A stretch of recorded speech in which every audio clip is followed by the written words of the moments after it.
people who shouldn't even be in this country fleece the United States and our taxpayers to begin with.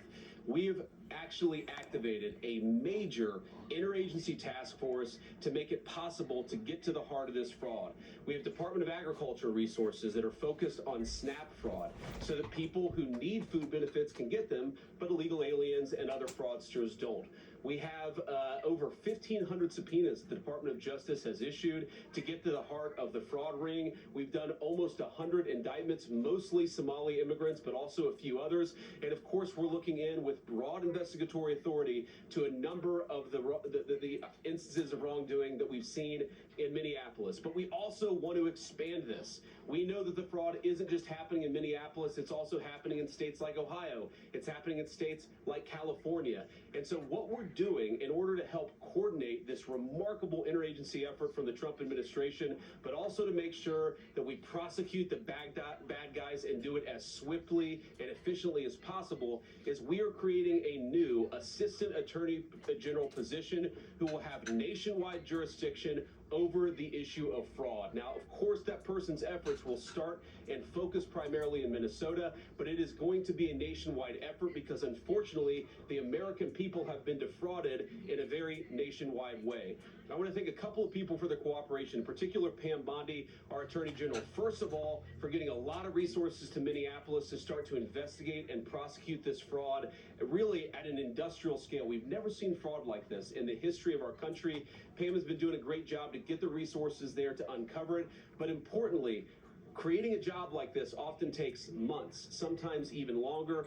When we realized that we needed this Associate Attorney General position, Pam got this person up and running in about a week. We're going to make the nomination hopefully in the next few days. We'll obviously let you guys know who that is when we do it. I've talked to Senate Majority Leader John Thune, who has promised me swift confirmation for this official, but this is the person who is going to make sure that we stop defrauding the American people.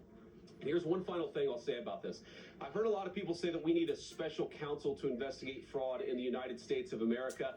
I actually agree, and that's what this position does. It has all the benefits, all the resources, all the authority of a special counsel, but with two crucial differences. Number one, it will be run out of the White House under the supervision of me and the President of the United States. And number two, it's actually constitutionally legitimate. As you guys may know, the special counsel statute has some major constitutional questions. When we get the bad guys, we want to make sure we get them permanently and they don't have some legal technicality they can get out of, which is why we set it up as an Associate Attorney General.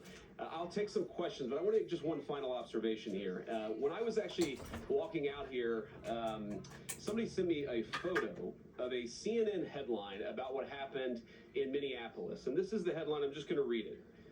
Outrage after ICE officer kills U.S. citizen in Minneapolis. Well, that's one way to put it, and that is the way that many people in the corporate media have put this attack over the last 24 hours. And I say attack very, very intentionally, because this was an attack on federal law enforcement. This was an attack on law and order. This was an attack on the American people. The way that the media, by and large, has reported this story has been an absolute disgrace, and it puts our law enforcement officers at risk every single day. What that headline leaves out is the fact that that very ICE officer nearly had his life ended, dragged by a car 6 months ago, 33 stitches in his leg. So you think maybe he's a little bit sensitive about somebody ramming him with an automobile? What that headline leaves out is that that woman was there to interfere with a legitimate law enforcement operation in the United States of America. What that headline leaves out is that that woman is part of a broader left-wing network to attack, to dox, to assault, and to make it impossible for our ICE officers to do their job. If the media wants to tell the truth, they ought to tell the truth that a group of left-wing radicals have been working tirelessly, sometimes using domestic terror techniques to try to make it impossible for the President of the United States to do what the American people elected him to do, which is enforce our immigration laws. The President stands with ICE. I stand with ICE. We stand with all of our law enforcement officers. And part of that is recognizing that you people in the media, not everybody in this room, but many people in this room have been lying about this attack. She was trying to ram this guy with her car. He shot back. He defended himself. He's already been seriously wounded in law enforcement operations before, and everybody who's been repeating the lie that this is some innocent woman who was out for a drive in Minneapolis when a law enforcement officer shot at her, you should be ashamed of yourselves. Every single one of you. Questions? Mr. Vice President, I wanted to read a quote from Tim Walz earlier today. He said, when things looked bleak, it was Minnesota's first that held the line for the nation on July 3rd, 1863, and I think we may be in that moment now.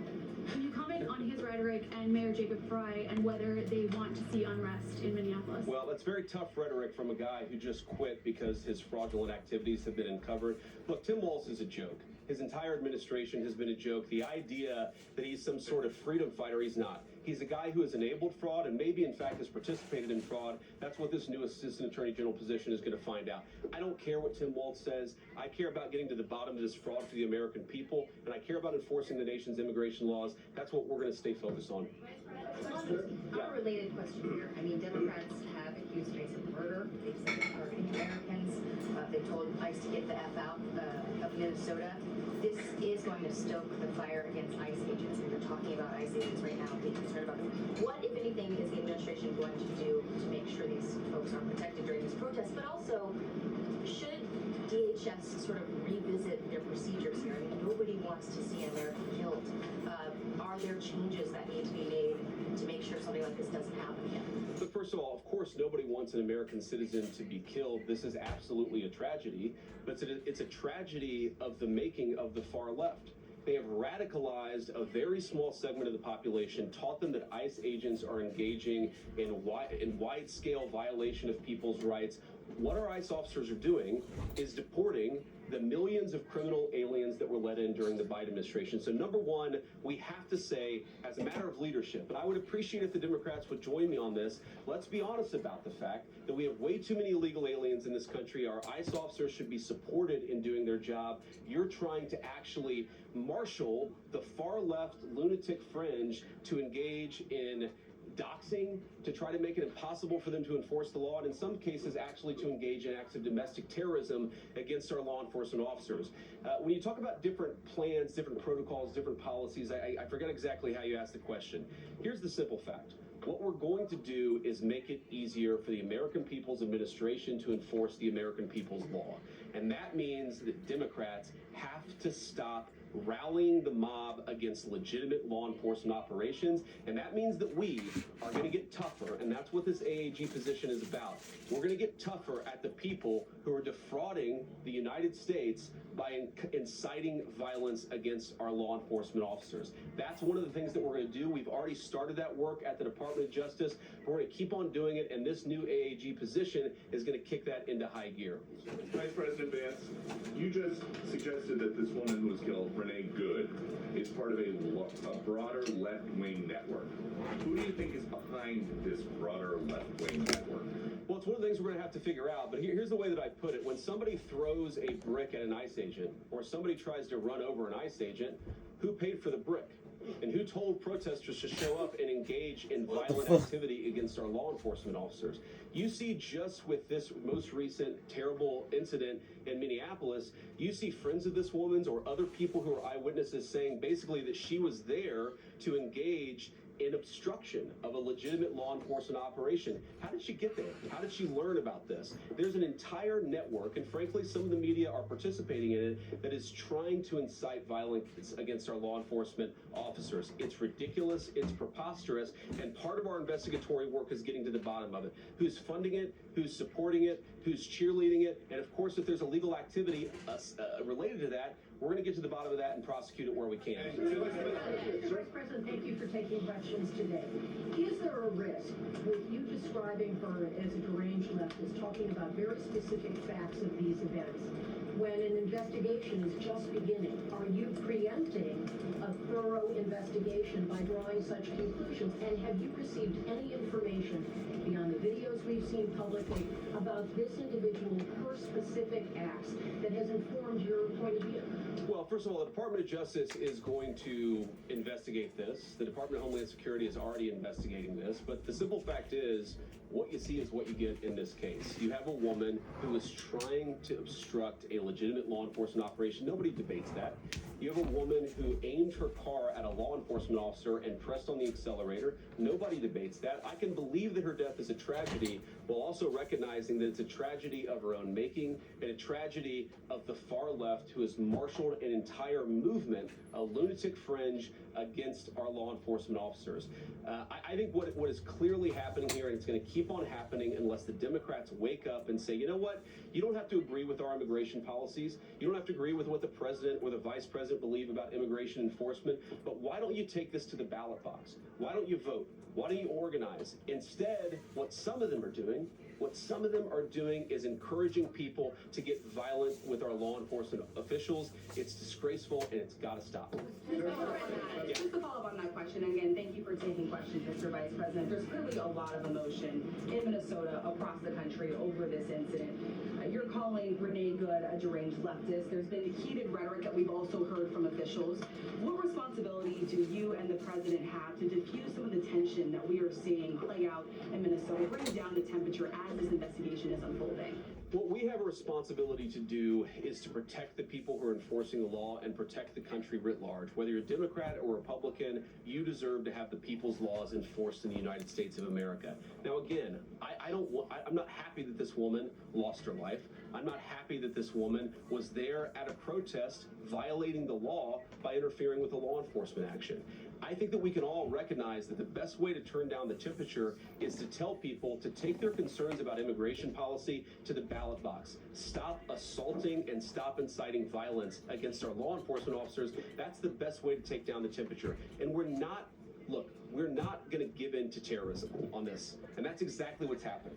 People trying to antagonize, to commit acts of violence. They throw bricks at them. Sometimes they shoot at them. Sometimes they dox them. Sometimes they go to their place of residence and harass their families. This is classic terrorism. And we cannot say that when a far left fringe is inciting violence against our brave law enforcement officials, that we're no longer going to enforce the law. That's rewarding the very people who are engaged in this garbage. The actual reward that they just got is a new assistant attorney general who is going to prosecute and investigate this stuff even more aggressively than before.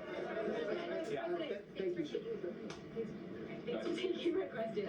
So the head of Minnesota's investigations agency says that the U.S. Attorney's Office has essentially cut off the state investigations agency's access to the investigation. What is the precedent for that, and why shouldn't the Minnesota officials on the ground have access and evidence to work on this investigation? First of all, I wish the state officials in Minnesota would investigate why you have so many people who are using their vehicles and other means to actually interfere with a legitimate law enforcement operation. The precedent here is very simple. You have a federal law enforcement official engaging in federal law enforcement action. That's a federal issue. That guy is protected by absolute immunity. He was doing his job. The idea that Tim Walz and a bunch of radicals in Minneapolis are going to go after and make this guy's life miserable because he was doing the job that he was asked to do is preposterous. The unprecedented thing is the idea that a local official can actually prosecute a federal official with absolute immunity. I've never seen anything like that. It would get tossed out by a judge. So what I'd like Minnesota to focus on is the real issue that they're encouraging people. Minneapolis officials are encouraging people to commit violence against ICE officials. It's ridiculous. It's got to stop. Go ahead. Mr. President, thank you. You said earlier that there's a left-wing network to attack, to dox, to assault, and make it impossible for ICE officers to do their job. You told my colleague just now that there's an investigation going on into that network. Yep. So if everything that you say is true, how does being part of that network justify being shot? Well, being part of the network doesn't justify being shot, but ramming an ICE officer with your car, that's what justifies being shot. It's not a good thing, by the way, but when you force somebody to engage in self-defense, it's almost a preposterous question. I'm not saying that funding some of this stuff justifies capital punishment. Nobody would suggest that. The reason this woman is dead is because she tried to ram somebody with her car and that guy acted in self-defense. That is why she lost her life, and that is the tragedy. Now, there may be other violations of the law and other penalties that are associated with those violations of the law. For example, if you are funding violence against our law enforcement officers. I'm not a prosecutor. My guess is that's not the sort of thing that earns capital punishment, but it should sure as hell earn you a few years in prison if you're funding the effort to try to assault our law enforcement officers. What is it? I'm sorry, guys. What's going on here? You guys are meant to report the truth. How have you let yourself become agents of propaganda of a radical fringe that's making it harder for us to enforce our laws? You just asked me a question that presumed that the reason why this woman died is because she was engaged in legitimate protest. She tried to run somebody over with her car, and the guy defended himself when that happened. Next question.